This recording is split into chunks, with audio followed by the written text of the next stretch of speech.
하나님이 육신을 입고 이 땅에 오셔서 십자가에서 피 흘려서 죽으심으로 인해서 우리가 구원을 받았다.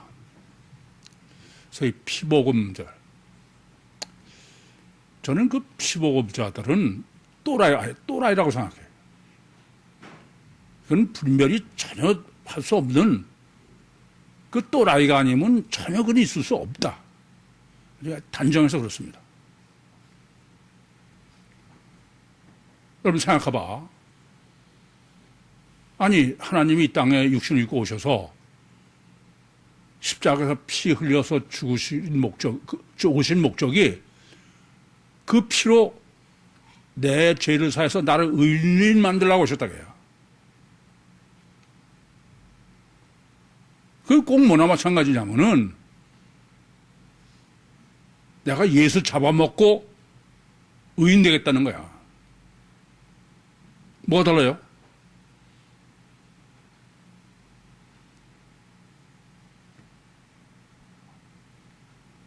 예수님의 성찬식을 거행하시는 것을 실제인지 모르겠어요. 누가 듣고 내 살을 먹고 내 피를 마셔라 그랬더니 야, 예수쟁이들은 식인종이다. 맞아요. 피복음자들은 식인종이야. 예수 잡아먹고 나 의인 되겠다는 거예요.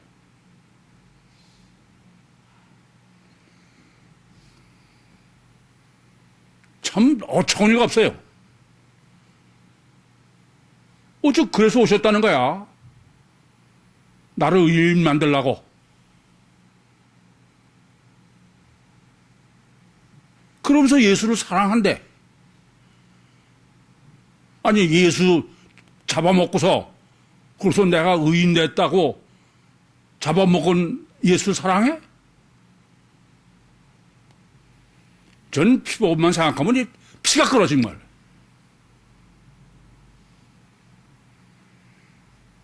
꼭 애완경 키우면서 응?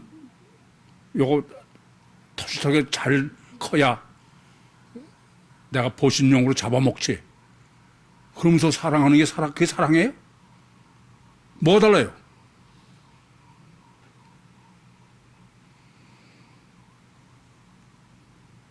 그건 예수를 믿는 게 아니야. 이기적으로 이렇게 길질 수 없어. 도대체 이게 말이 됩니까? 아니 말이 되냐고요.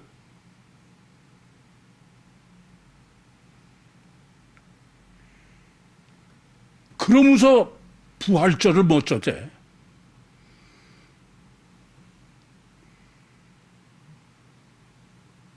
제가 평신도부터 아무리 논쟁으로 얘기해도 안 통하더라고. 전 다 마비가 된 또라이지, 저는. 여러분들도 피복음서부터 시작한 사람들이야. 아직도 안 씻겨, 그게.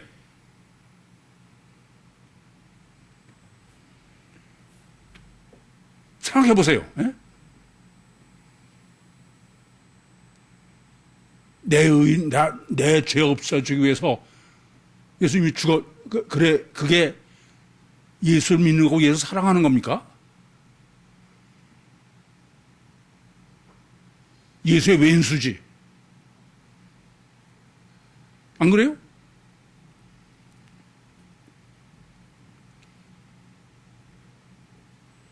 피복음자들은 전부 식인종이야. 예수 잡아먹고 저 의인 되겠다는.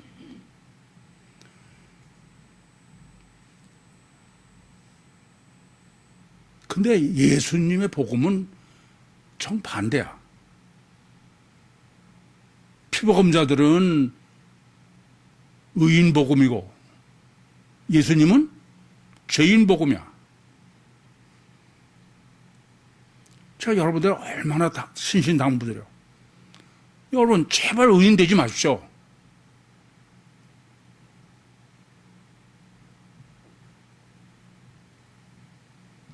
의인 돼봐야 교만하기 그지없어. 뭐 예수쟁이들 뭐 생글생글 웃고 무슨 뭐 겸손하면서 머리 숱 천만에요.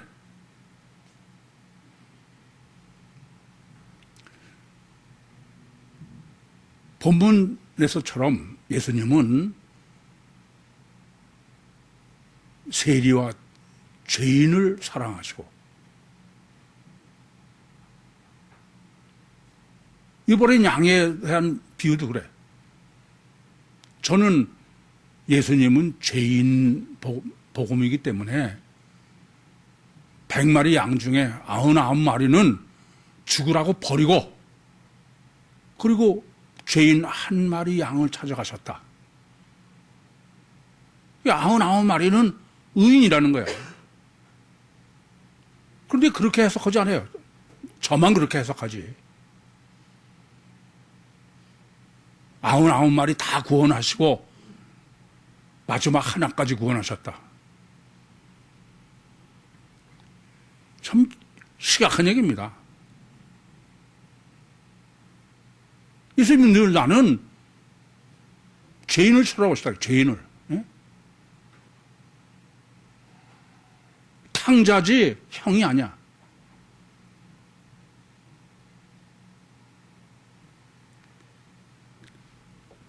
여러분 깊이 생각하셔야 돼. 피복음은 의인복음이고 구유복음은 죄인복음이야. 그래서 세미나 때도 종교는 어떤 거냐? 종교는 지가 의인 되려고 피사이탑을 탁 쌓아 올라가는 거다. 신앙은 뭐냐? 아니다. 거꾸로 하는 거라.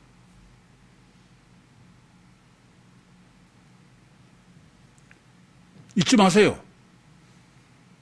피복음과 구유복음은 왼수야, 왼수. 같은데 다른 게 아니에요. 아직 이것도 정확하지 않아서 제가 아무리 펄펄 뛰고 피복음 씻기 전에 안 된다고 그래도 뭐 내가 의인이라고 남 죄인이라고 손가락질하고 쌈박질하고 가서로워 진짜. 부끄럽지 않은가 봐.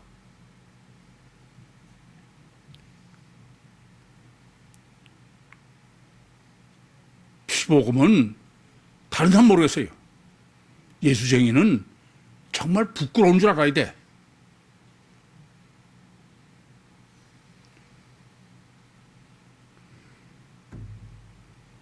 그래서 저는 그렇게 생각해. 아니 예수 잡아먹고 저 의인 되겠다는 식인종 예수쟁이가 뭐 예수 부활절이 무슨 제가 보면요 주님이 얼마나 가스럽겠어요.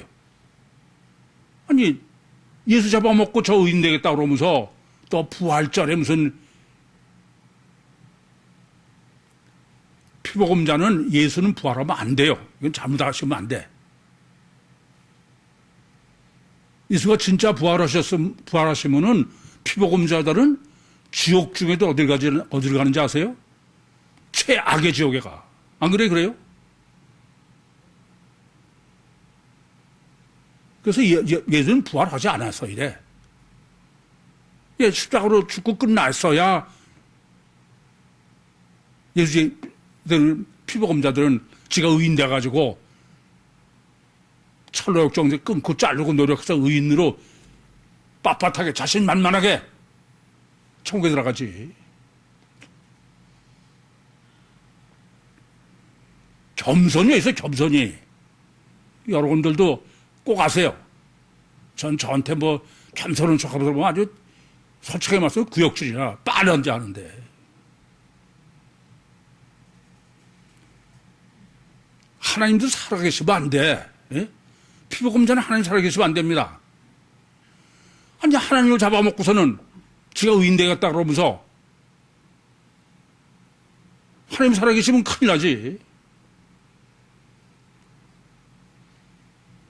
피복음자들이 가장 아주 정죄하는 게 뭐냐? 우상 숭배한다는 거야. 아니 우상이 뭔지 아세요? 뭐가 우상입니까? 뭐 이렇게 뭐 만들어 놓고 그러면 그게 우상이에요?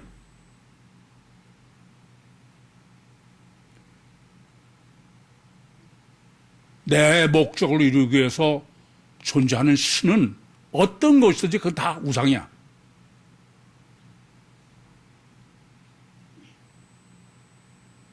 신의 목적으로 내가 수단으로 존재해야 그건 신인 거예요.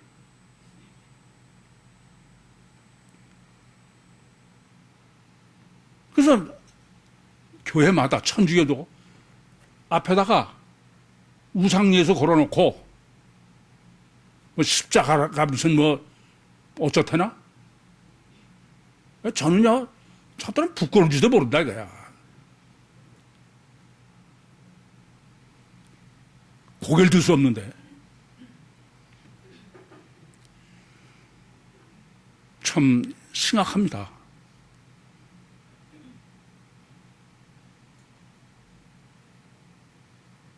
여러분들도 다 제가 보면 끔찍한 피복음으로 시작한 신앙이야. 근데 그걸 아직도 못 버려서 제가 방방 뛰어도 안 돼.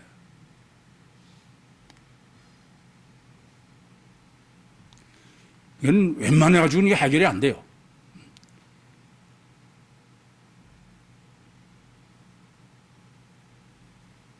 어떻게 그럴 수가 있나. 아주 저는 평신 때부터 이거 가지고 논쟁하다가 아주 지쳐서 간뒀어. 전혀 이게 안 통하더라고요.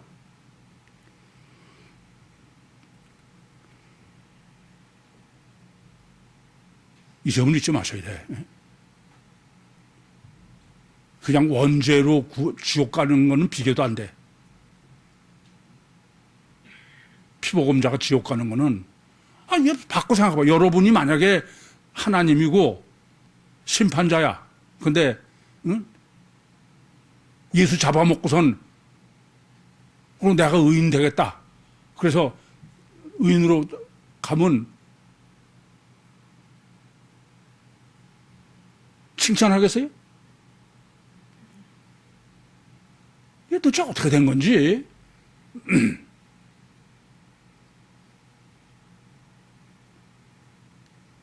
잊지 마시기 바랍니다. 구유복음은 뭐 피복음에서 뭐 그 전혀 아니야. 정반대예요. 예수와 피복음은 왼수야. 구유복음은 예수 사랑하는 복음이고. 아시겠습니까? 이것도 모르면서 무슨, 이건 아니에요. 오늘 본문은 단 한 절로 또 한 달락을 설정해 놓으셨어. 그런데 이 본문을 이렇게 한 절로 한 단락으로 설정하셔야 되나? 이 본문을 바로 해석할 때는 제일 먼저 여러분이 고민하셔야 되는 거는 왜 한 절로 이걸 한 단락을 하나님께서 설정하셨을까? 그 이유와 목적을 생각하지 않고서는 본문 해석은 아예 불가능해요. 그런데 문맥을 보시면은 앞에서 4명의 중풍병자를 주님께서 치료해 주셨어요. 그러고선 지금 거기서 떠나서 가시다가 세리인 마태를 만나셔서 그러고선 마태 집에 가서 지금 식사를 하시는 게 다음 단락입니다. 그러면 앞 단락서부터 지금 지금 13절까지는 본문을 굳이 독립 단락으로 설정하지 않아도 흐름이 뭐 전혀 이상하지 않아요. 그렇지 않습니까? 근데 굳이 지금 이걸 한 절로 한 단락으로 설정해 놓으신 거예요. 그럼 왜 이걸 꼭 한 단락으로 설정해 놓았을까? 그부터 깊이 고민하셔야 돼. 우선 한 절로 한 단락으로 한 건 한자도 넣지만 안 돼. 정확하게 해라는 강조법이고 그리고 또 하나는 신학을 정립하는 것이다. 그런데 왜 이것을 꼭 문맥상 전혀 이상하지 않은데 구절을 한달라고 하셨을까? 우선 결론부터 말씀드리면 이거는 지금 제가 설교한 걸 듣는 여러분을 위해서 한 게 아니야. 왜냐하면은 여러분은 본 구절을 한달락으로 설정하지 않더라도 2절부터 8절까지를 이미 지난주에 설교한 것처럼 다 제가 정립해서 설교했어요. 그리고 오늘 9절을 한달락으로 설정하지 않더라도 9절부터 13절도 성경대로 다 여러분에게 다음 주에 설교 그대로 다 할 수 있어. 해요. 그렇게 해왔고 그렇게 합니다. 그런데 왜 굳이 지금 9절을 한달락으로 설정했냐. 이것은 여러분에게 원칙적으로 여러분에게 하려고 그런 게 아니야. 여러분은 9절을 안 하고 그냥 다음 절을 해도 아무 이상이 없어. 그럼 왜 이걸 9절을 한달락으로 해놓으셨냐. 이거는 이후에 정말 천국 복음이 모든 세상으로 전해지려면은 그러면은 마태복음 1장 외다리 헬라어복음서 정립한 마태복음 1장 1절부터 정립해야죠. 우리 말고 다른 사람들. 그럼 그 사람들에게는 독립단락으로 해놓지 않으면은 본문을 올바로 해석 못한다. 그래서 이 본문은 지금 구유교의 현재 신앙생활을 하고 있는 여러분을 목적이 아니라 하나님은 종말을 준비하시는 거예요. 다른 사람들 위해서는 구절을 한달락으로 하지 않으면 올바로 절대로 해석할 수 없다 그런 말씀입니다. 그게 지금 구절 한달락을 전혀 이상이 없는 것 같은데 한 절을 한달락으로 설정해 놓으신 거예요.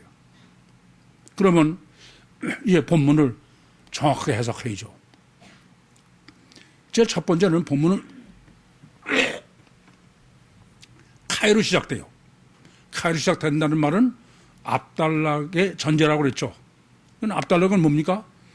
2절부터 8절까지는 그 중풍병자를 주님께서 고쳐주신 거예요. 그런데 중풍병자를 고쳐주신 것을 우리는 신학적으로 이미 지난주에 정립해야 되는 것처럼 그거는 그냥 그 사건으로 해석해서는 안 된다. 그거는 마가복음 2장이요, 누가복음 5장에서 할 일이고 마태복음은 네 중풍병자 신유 신학을 정립해라. 그래서 그것은 문둥병 바로 다음에 중풍병으로 마태, 마가, 누가복음이 다 똑같이 설정해 놓으신 것은 공생의 첫 번 사역이다. 신유 사역의 전체요. 그것은 바로 육체 우선 이중체의 인간이요. 원죄도 그래서 범한 것이다.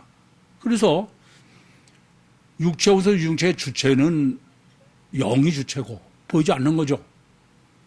근데 사람으로 이 지금 중풍병으로 설정하신 것은 그 중풍병이 죄로 설정하신 게 원죄다.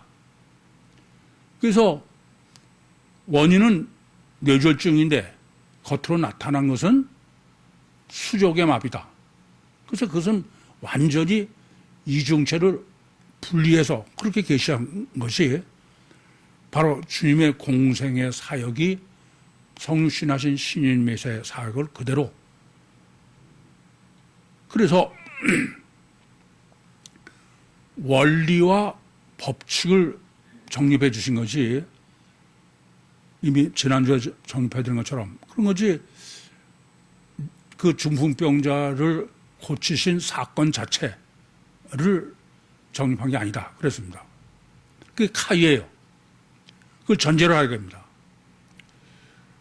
그래서 본문은 이제 독립단락으로 한 거예요. 독립단락으로 지금 뭐냐면 주님께서 거기서 떠나서 지나가시다가 세리 마태를 보시고 너는 나를 쫓아라. 그랬더니 그 마태가 일어나서 주를 쫓았다. 그게 한 단락으로 끝난 겁니다. 본문이. 실제로는 그 다음에 마태 집에 들어가서 식사를 하시고 그랬죠. 그런데 왜 이것을 한 달락으로 설정하셨냐부터가 문제가 되는 거예요. 문제가 되는 거는 지금 마태를 선택하신 것에 대한 신학을 정립하신 거죠. 분명히. 그런데 마태복음 4장에 이미 베드로와 안드레, 야고보와 요한을 부르셨어요. 그런데 그들을 부를 때는 그들을 부르는 것을 한 절을 한 달락으로 설정하시거나 또는 부르는 것의 이유라 이런 것은 전혀 없어요. 아시겠습니까? 근데 본문은 마태는 틀린 거야. 세일인 줄 알고 가서 부르셨더니 그 쫓았다를 한 달락으로 한 거예요. 이게 문제가 되는 겁니다. 왜 이게 엄청난 강조법이냐? 우선 12사도 중에 베드로나 안드레, 야고보와 요한은 주님의 공생의 사역에도 여러 번 등장하고 여러 가지 사역을 해요.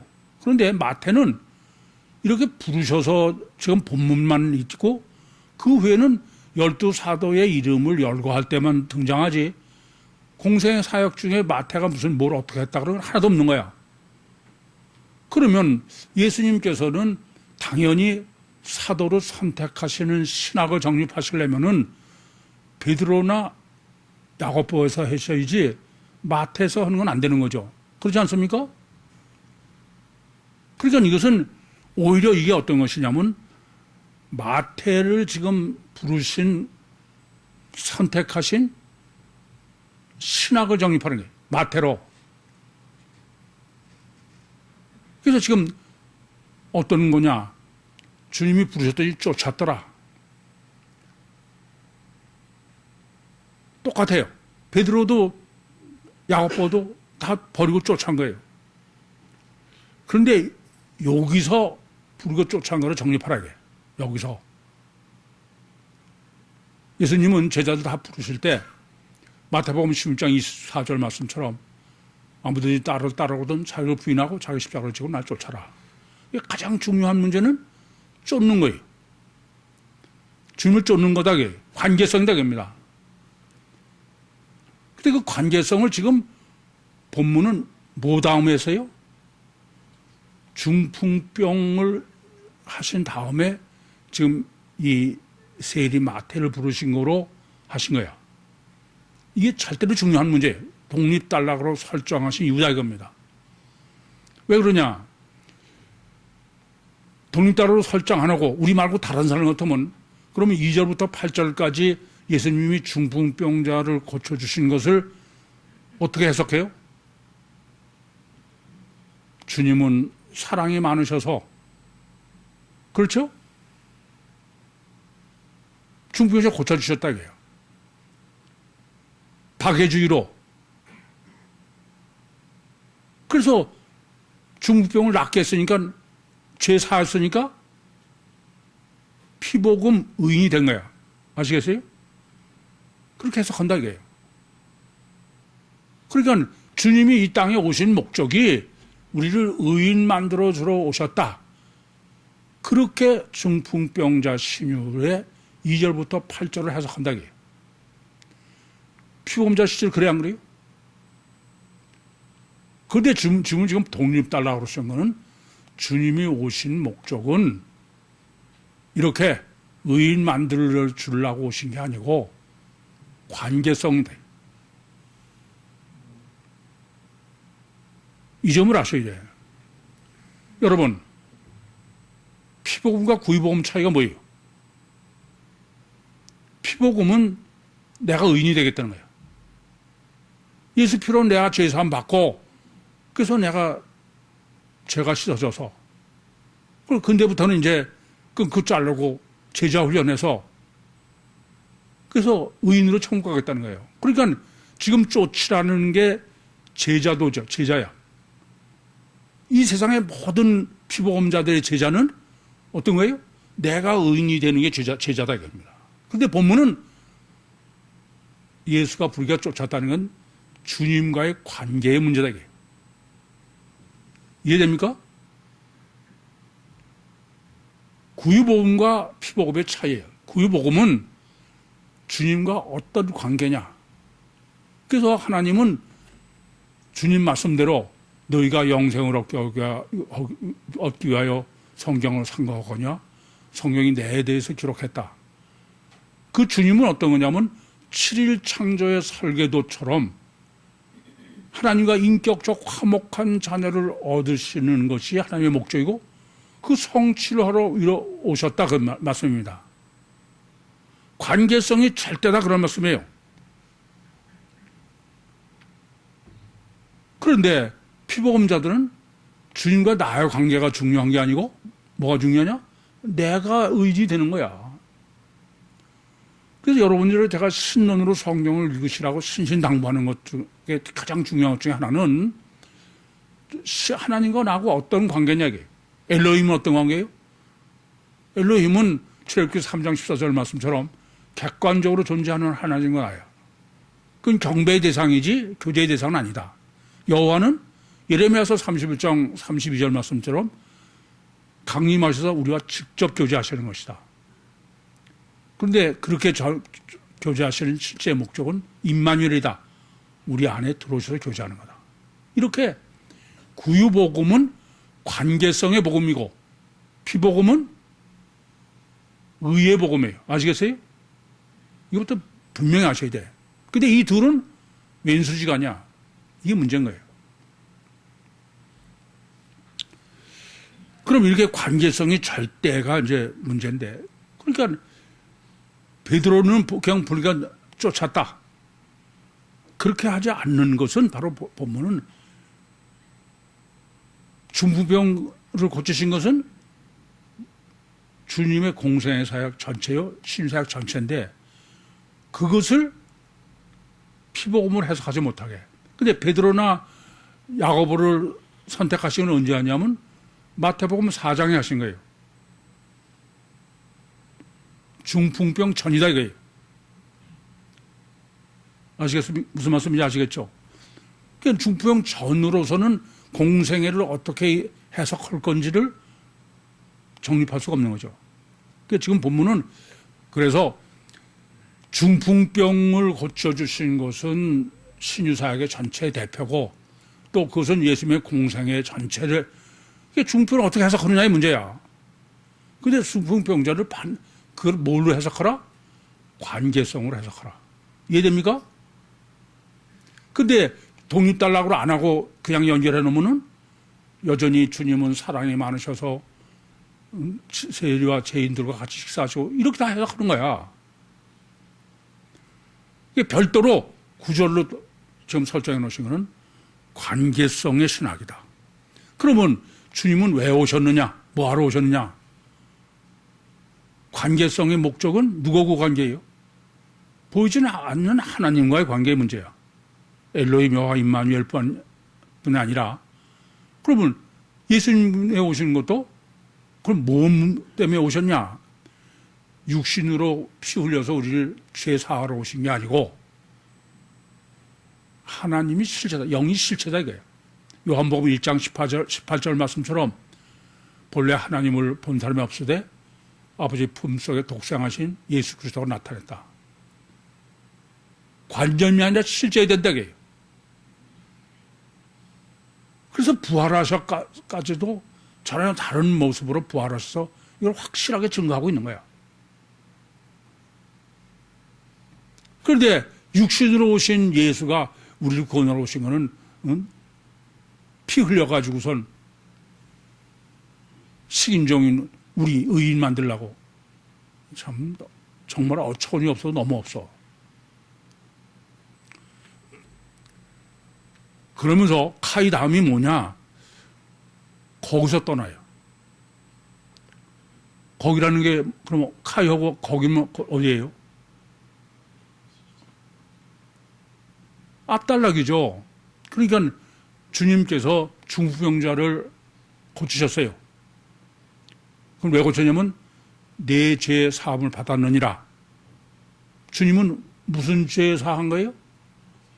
원죄, 육체우선 이중체 원죄를 사고 구원받은 거예요. 그러니까 주님이 이 땅에 오신 것은 원죄 구원인데 다른 사람들은 피범자는 뭐로 죄 사함을 뭐로 사한 거예요? 그럼 자범죄로 하는 거야. 그것을 8절에는 예수님께서 기껏 이렇게 중풍병자를 죄사함 받으니라 그러고서는 네 죄사함 받으니라 하는 말과 일어나 내 상을 들고 걸어가라 어느 것이 쉽겠냐 그러시고선 하셨는데도 중풍병자가 일어나서 침상을 들고 가니까 거기 보는 사람이죠. 보는 사람들이 뭐라고 그래요?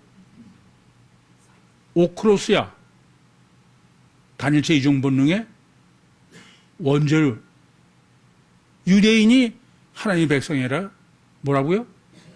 원죄를 범한 아담 후손이다. 그러면서 하나님께 영광 돌려 사람에게 그런 권세를 줬으니 그러니까 아무리 해도 예수를 믿는 걸 뭘 믿어야 되는 거예요? 속에 계신 예수님을 믿는 거야. 그래서 본문 주 예수는 먼저 육체우선 이중체의 주체는 하나님이신 요한복음 17장 3절 말씀처럼 그 신학을 먼저 정립하고서 해야 되는 거예요. 그러니까 주님은 육체우선 이중체의 주체가 하나님인데 지금 이 중풍병자는 육체우선 이중체의 주체가 뭐예요? 원죄, 마귀죠. 그래서 죄 사해 주신 것은 주체인 원죄를 사해 주신 것이지 자범죄가 아니다. 그게 압달락에서의 것을 지금 말씀하신. 그런데 기껏 그랬더니 그게 거기를 떠나요. 그 사람들을 주님은 이렇게 이중체의 신인 메시아가 다 그렇게 보는 게 아니고 여러분 생각해봐. 다시금 뭐 되풀이하는 얘기가 됩니다만은 예수님이 뭐라고 하셨냐면은 내 죄 사함을 받았느니라 하는 말과 일어나 내 상을 들고 가라 하는 말이 어느 게 쉽겠냐. 근데 예수님은 이미 내 사함을 받았느니라 그랬어요. 미리. 그러시고선 나중에 일어나서 상을 가라니까 들고 걸어간 거야. 그러면은 예수님은 미리 말씀하는 거 보니까 야 하나님이 안에 계시구나. 육체. 그렇게 봐야 당연한 거예요. 그런데 뭐라고 그랬어요? 사람에게 저런 권세를 줬으다 이거예요. 지멋대로 짐작하는 거지. 따라서 무슨 얘기가 되느냐. 그러면서 하나님께 영광 돌린다는 거예요. 그러니까 보기에는 이 유대인 오크로스니까 원죄를 범한 하나님의 백성이 아니라 원죄를 범한 사람이죠. 이 사람이 하나님의 영광을 돌리는 것 같지만 그거는 영광이 아니라 지 마음대로지. 저는 이것 때문에 상당히 생각해 봤어요. 정말 이성적으로 생각해 보면은 예수님이 지금 육체우선 이중체예요. 주체는 하나님인 것을 정확하게 계시하신 건가? 정확하게 계시한 거야. 정선생 이성으로 보면은 그건 다르게는 할 수가 없어. 그런데 사람에게 그런 영광을 줬다. 그러니까 이중체가 아니고 지들이 믿고 싶은 대로. 아시겠죠? 그래서 거길 떠나신다. 그렇게 말씀드리면 왜 지금 본문을 독립달라고 해야 되냐. 아무리 해도 소용없는 거예요. 헛수고야.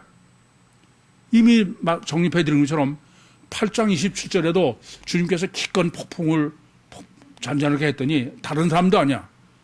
그 배에 있는 사람. 물론 거기서 또 일반 명사 썼습니다만은 저 사람이 어떤 사람이길래 저러냐. 그거지. 하나님 믿는 건 안 되는 거예요. 또 가다라 지방에 가서 귀신 내쫓고 다 하셨어. 근데도 예수를 메시아하는 게 아니라 떠나라게 제발 바알세불로 보는 거죠. 그리고 바로 앞달락에서 또 중풍병자를 그렇게 지금 네 죄 사함 받았느니라. 그러선 침상을 듣고 걸어가라 그래도 여전히 예수는 못 믿는 거예요. 따라서 무슨 말씀이냐? 아무리 해도 안 되는 거야. 공생에 아무리 해도 헛수고다 이거예요. 그러니까 본문을 독립달라고 그러지 않으면은 별짓을 다 하셔도 전부 뭐 하나님이 참 사랑으로 능력으로 우리 그렇게 밖에 더 못해. 하나님을 예수를 알고 믿는 건 불가능하다 이겁니다. 그래서 지금도 마찬가지. 아니 이거는요. 지금까지도 피복음으로 믿고 있는 거는 여전히 예수를 하나님 믿는 건 아니에요. 그렇지 않습니까? 여전히 우상이야. 내 목적을 위해서 수단으로 존재해야 되는 그런 거지 예수를 사랑하는 게 아니다. 이거예요. 지금 본문은 왜 관계성의 신학으로 정립하냐면은 이렇게 예수 잡아먹고 저 의인 되려고 그러러 온 게 아니라 주님과 사랑을 하고 나누라고 관계성 이걸 따로 띄어서 독립달라고 그런 거예요. 아까도 말씀드렸지만 우리는 이걸 독립달라고 하지 않더라도 2절부터 8절을 관계성으로 해석해요. 그럼 물론 13절까지도 우리 그렇게 해석합니다. 그런데 독립달라고 우리는 안 해도 상관없죠. 근데 다른 사람들은 도저히 그게 불가능한 거야. 그래서 독립달라고 해놓으신 이유가 성육신하신 신인 메시아야 오신 목적은 우리를 구원하시는 게 피복음으로 식인종으로 예수 잡아먹고 너희 의인되라고 오신 게 아니고 주님과 우리가 사랑의 관계, 인격적 관계. 아시겠습니까? 이렇게 정립해 놔야 나중에 그 독립달라고 나중에 뭐 피복음자가 됐든 누가 됐든 구유복음으로 정립할 수 있는 거지. 그렇지 않으면은 제가 실제로 해봐도 그래. 실제로 평신도 때 뭐 논쟁을 해봐도 그렇고 여러분하고 아무리 여러분들 단어로만 이중체고 무슨 그렇지 실제로는 전혀 안 되는 거야. 아시겠습니까? 참 안타까워. 예수님은 이중체로 원죄를 구원하셨기 때문에 육체가 아니라 그래서 죄인 복음이야. 근데 인간은 육체 우선이 육체가 절대이기 때문에 자범죄가 많이 문제고 자범죄를 구원하기 위해서는 내가 의인 되기 위해서는 의인 복음인 거야. 여기까지 정리가 됐습니까? 이제 그러고선 마태를 설정해서 지금 이 관계성의 복음의 신학을 완전하게 하시려고 그러는 거죠. 마태부터 정립을 해야 돼. 우선 세리 마태 신학입니다. 아까도 말씀드렸지만, 아니, 왜 베드로나 또 야고보나 요한으로 관계성의 신학을 정립하지 않고, 좀 외람된 말씀입니다만은, 공생으로 보면 시시하게 볼 수 있는 마태로 하셨느냐. 이게 마태 신학부터 바로 정립해야 돼. 마태는 우선 아셔야 될 건요. 마태는 지금 본문에서만 세리 마태지 마가복음과 누가복음에는 레위 마태예요. 아시겠어요? 레위. 레위란 왜 레위 마태라고 할까요? 그냥 세리 마태라고 한 거라고. 레위는 이스라엘 12지파는 다 자기들이 하나님의 백성이죠. 근데 그 중에 하나님의 백성 중에 대표가 뭐냐면은 레위족이야. 아시죠? 레위족에서 대지상이 레위족이 해야 되고, 오직 하나님만 받들어 섬기는 게 레위족이고, 그래서 12지파에게 그 땅을 분배할 때도 그 요셉의 아들 둘을 에브라임과 므낫세로 나누시고서는 12지파를 해놓고선 레위 지파에게는 아예 땅도 분배를 안 하시는 거예요. 그러면서 레위 지파의 기업은 하나님 자신이 기업인 거예요. 따라서 지금 본문을 레위인 그 마태로 설정하신 것은 이 마태는 이스라엘 중에 이스라엘, 아주 이스라엘의 완전한 대표다 이거예요. 그래서 마태라는 이름 자체의 의미가 하나님의 선물입니다. 그러면 충분히 이해가 되시죠? 레위 설정은 바로 이스라엘 중에 이스라엘 하나님의 백성의 대표다. 첫째, 강조가. 그런데 이 사람이 셀인 거야. 셀이라는 의미는 뭐예요? 하나님만 절대해야 되는 이 마태가 셀이라는 것은 이제는 아니야. 뭐만이 절대냐면은 물질만 절대인 거예요. 육체만 절대인 거예요. 육체 우선 가시적 결과만이 절대인 거예요. 다르게 말하면은 이 사람이 할 말맞다나 육체 우선 가시적 결과가 절대고 철저하게 자기중심적인 이기적인 마귀의 기름 부음 받은 원죄의 대표야. 이해됩니까? 이 사람은 뭐 돈이라면 못할 짓이 없는 사람이다 그런 뜻이에요. 그래서 유대인들은 죄인보다 세리를 더 천하게 여기는 거야. 돈밖에 모르는. 전 조국 같은 사람인 것 같아요. 그 전에 조국 사건이 나면서 보면서 이 사람은 돈밖에 모르는구나. 보니까. 그래서 제가 걱정한 거는 이 사람 자식들을 어떨까. 그 딸로 하는 거 보니까 똑같더라고, 제가 보니까.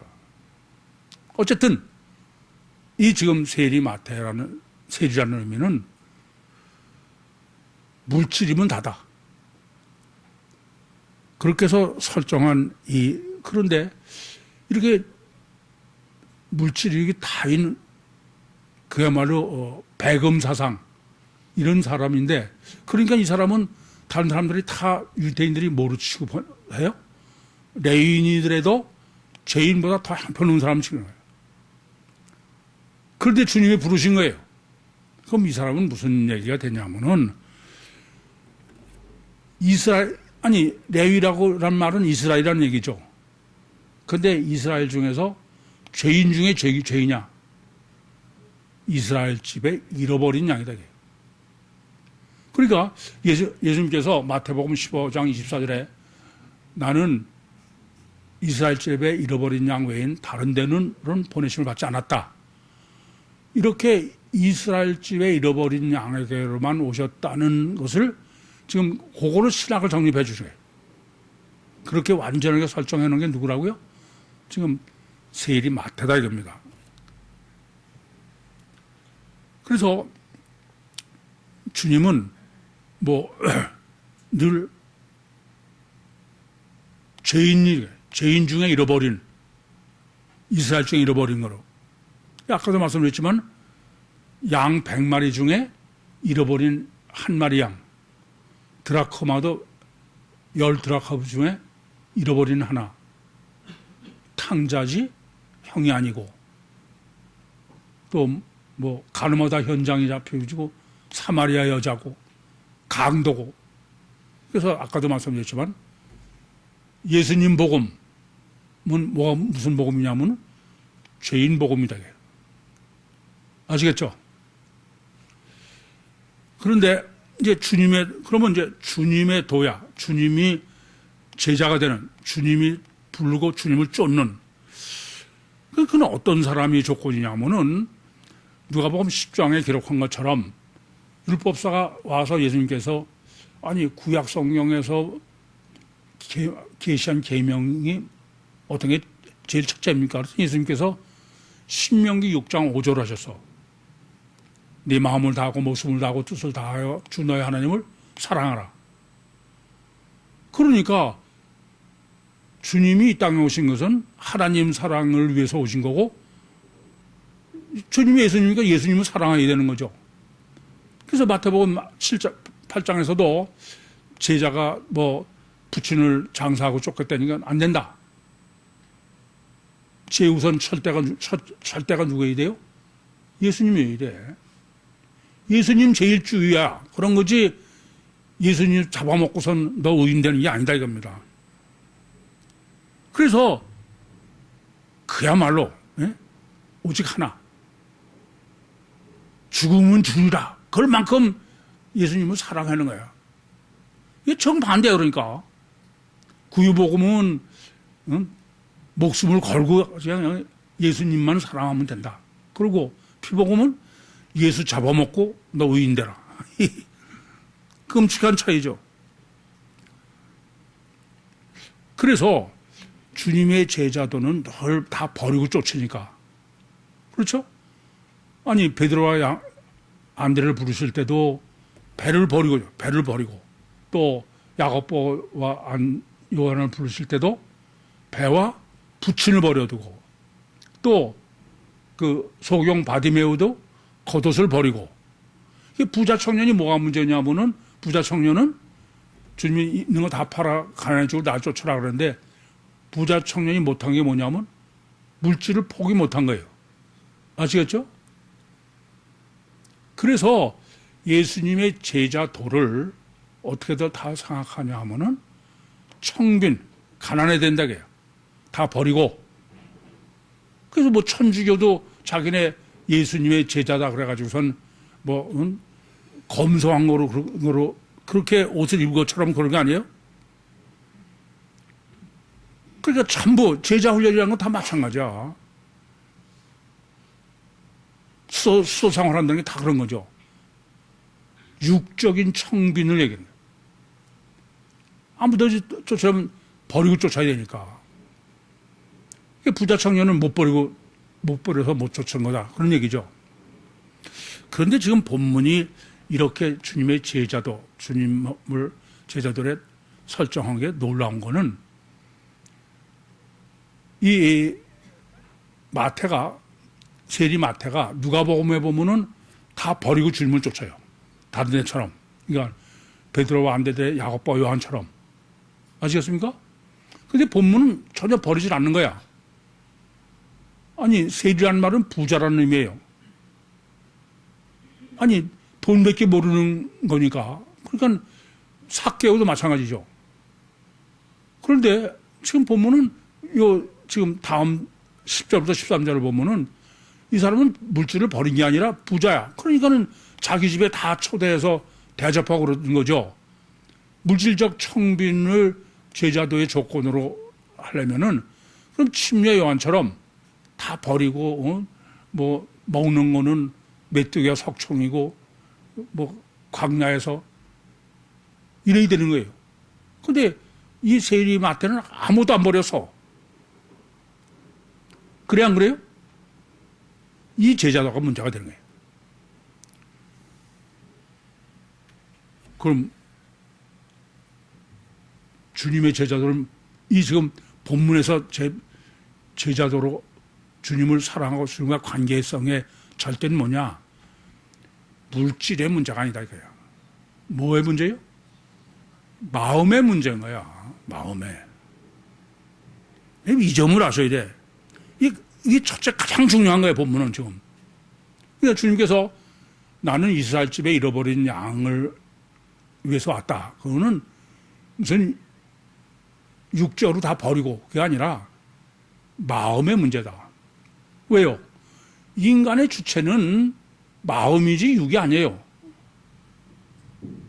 그래서 아무리 육으로 뭐 다 버리고 그래도 마음이 아니면 그건 아무 소용이 없어. 제가 이 영적 목회 가장 어려운 거야. 저는 그것 때문에 헌금봉태도 이름 쓰지 마십시오. 여러분이 뭐 아무리 열심히 해도 그건 아무 소용이 없는 거예요. 그 사람 마음이 어떠냐. 이 점을 아셔야 돼. 그래서 마태복음 5장 3절에는 심령이 가난한 거예요.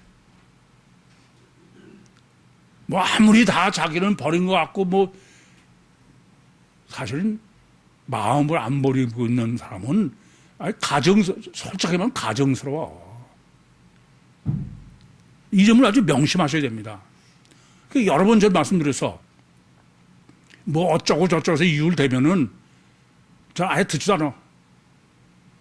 사람은 자기 마음이 하고 싶으면은 하지 않으면 안 될 이유가 얼마든지 있는 거야. 하고 싶지 않으면은 해서는 안 될 이유가 얼마든지 있어. 그러니까 목사님이 이래서 어쩌습니다. 그럼 저는 아예 듣지도 않아. 그건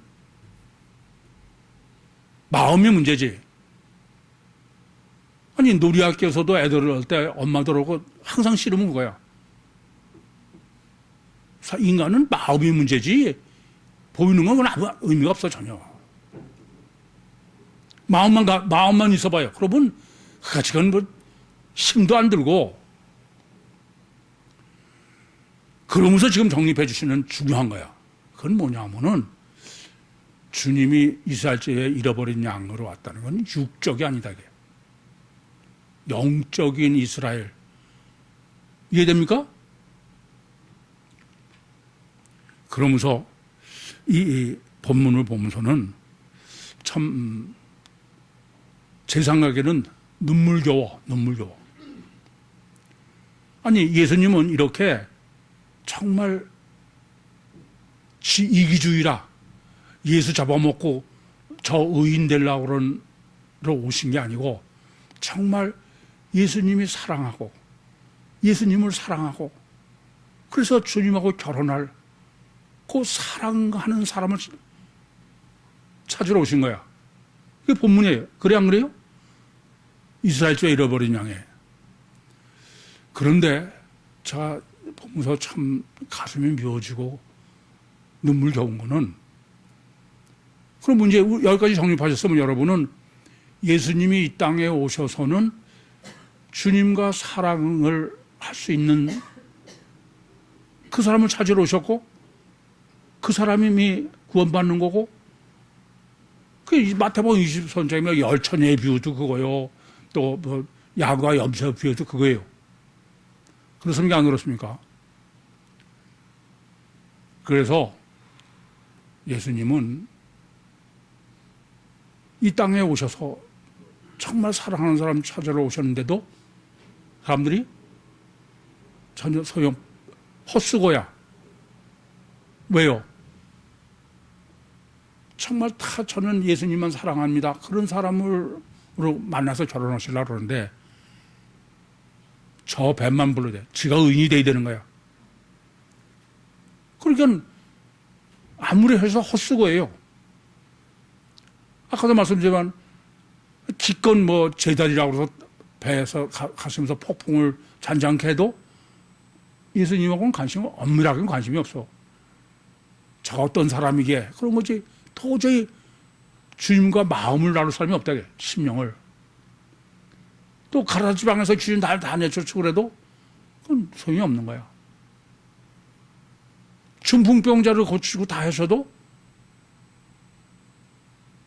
여전히 나의 일만 들어 죽으러 온 거지.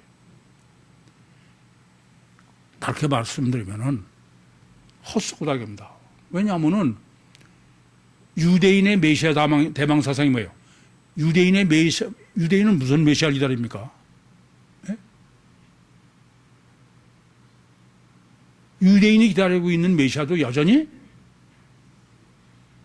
의인 복음이야. 저희들이 의인이 되려는, 이해돼요? 이걸 잊지 마셔야 돼. 의인 복음이지 죄인 복음이 아니에요. 그러니 예수를 죽일 수밖에 없어. 자기들은 의인 복음을 기다리는데 예수님은 의인 되지 말고 죄인 되라는 거야. 여러분 이걸 잊지 마셔야 돼. 예수님이 공생의 사역 동안에 병 고치고 오병 옆에, 그래서 예수 죽이는 거 아니야. 왜요? 이게 의인 되려고 그러는 그 메시아 기다리고 있는데, 이건 죄인들하고 오늘 다음 달라서부터 죄인을 구하러 죄인하고 밥 먹고, 이건 전혀 여러분 잘못이에요. 그렇지 않아서 안 죽여요. 헛수고입니다. 그래서 왜 헬라어 복음서로 하셨느냐? 굉장히 중요한 문제야. 이렇게 유대인들도 메시아는 어떤 메시아를 기다리냐 하면은 의인되게 하는 메시아, 잡아먹을 메시아. 그런데 공생에 보니까는 어떤 때는 병 고치고 그러는 거 보면 의인인데, 어서 죄인하고 그러니까 죽여버려서.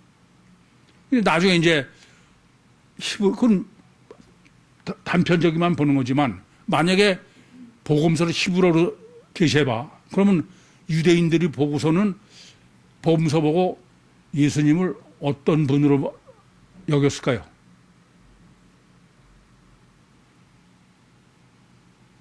피복음 예수를 여기는 거야. 그 객관적 증거가 뭐냐? 아니, 헬라어 복음서도 해도 전 세계가 다 피복음 예수를 해석하잖아. 그래, 안 그래요? 유대인도 똑같아. 아담 후손이라. 그러면 어떤 문제가 생겨요? 그러면 유대인들은 폐쇄적이기 때문에 안전해. 지들끼리만 예수 잡아먹고 의인이 되는 거야. 이게 무슨 말씀인지? 그래서 예수님은 정말 사랑하는 사람을 찾아가 나서신 거예요. 그게 뭐예요? 헬라어 신학성, 복음서와 서신서로 가이사랴에서 출발해서 대서양을 지중해에서 대서양에서 태평양에서 이걸 잊지 마셔야 돼. 이런 의미예요. 지구를 한 바퀴 다 돕고선 주님께서 사랑하는 사람을 찾아도 못 찾은 거야.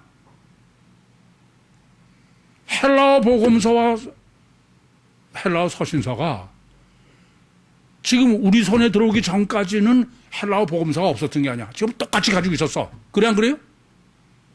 근데 아무도 헬라어 복음서로 주님을 사랑한 사람이 없는 거예요.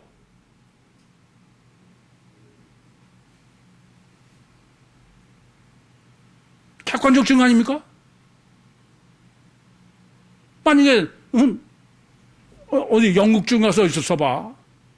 그러면 왜 아직도 거기서 복음이 전돼주고 여기 왔어? 이 점을 아셔야 돼.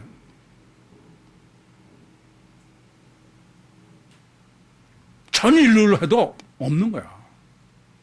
전 본문을 정립하면서 아가서야, 아가서. 솔로몬의 아가서가 뭡니까? 사랑하는 사람 하나를 찾는 거야.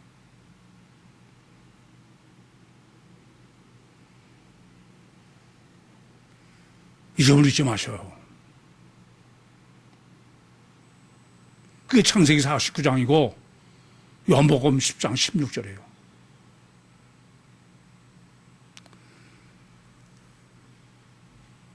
너는 나를 쫓으라. 피복음이요 식인종복음은 예수 잡아먹고 제가 제자 훈련해서 위대한 인간으로 천국 가겠다는 거야. 주님은 정말 마음을 다하고 목숨을 다하고 뜻을 다해서 예수 제1주의 죽도록 주님을 사랑하는 사람을 찾는 거야.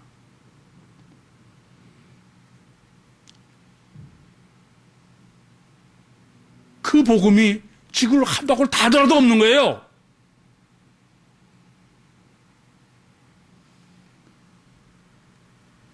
저는 구육교를 개척해서 지금까지 첫 번 설교부터 지금까지 예배부터 지금까지 단 한 번도 예배 없이 511장을 찬송했어요. 전 평신도 6년 동안 511장 찬송을 들어보지 못했어요. 여러분 정말 예수를 사랑합니까? 식인적으로 예수 먹고 의인이 되려고 합니까?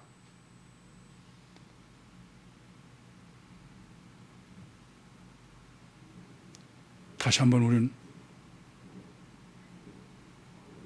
예수 사랑 511장의 신앙 고백을 하는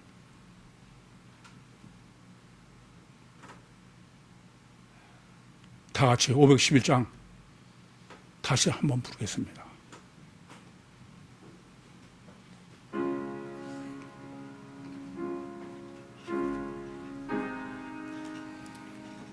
이건 우리만 부를 수 있는 찬송이야.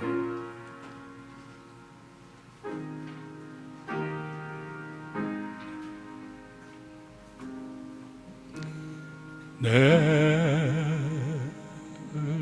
구주 예수를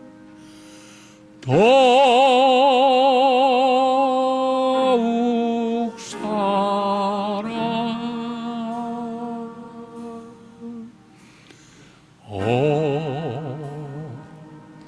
엎드려 비는 말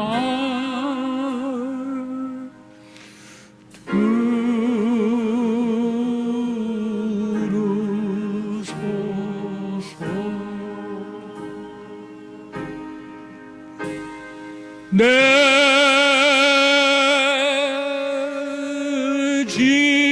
진정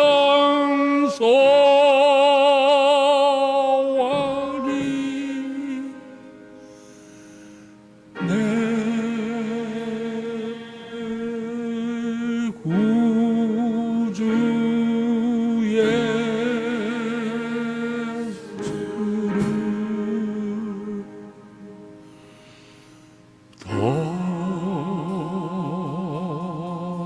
더욱 사랑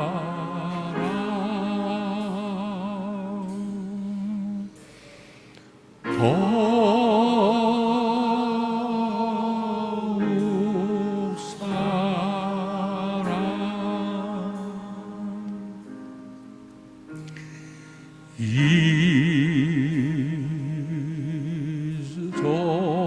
이전엔 세상 나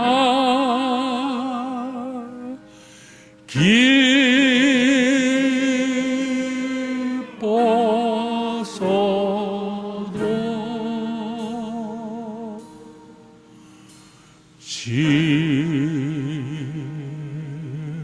지금 내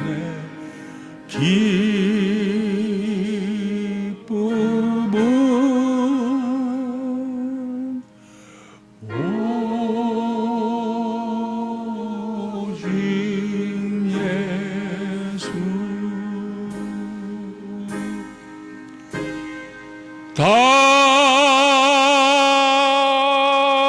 다만 내비는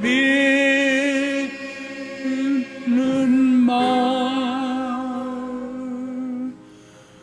내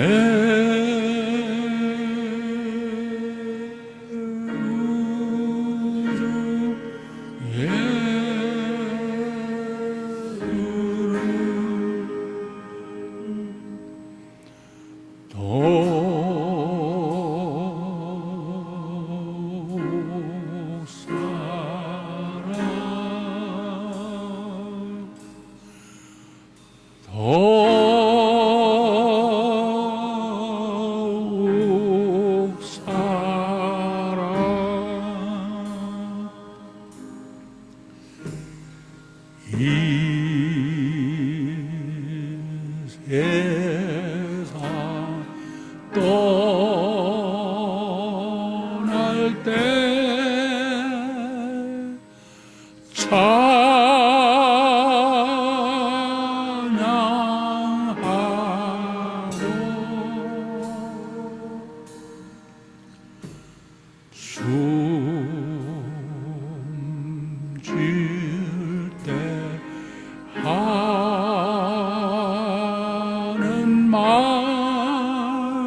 다만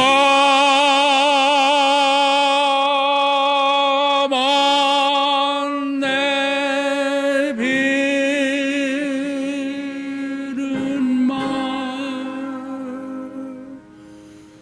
내 구주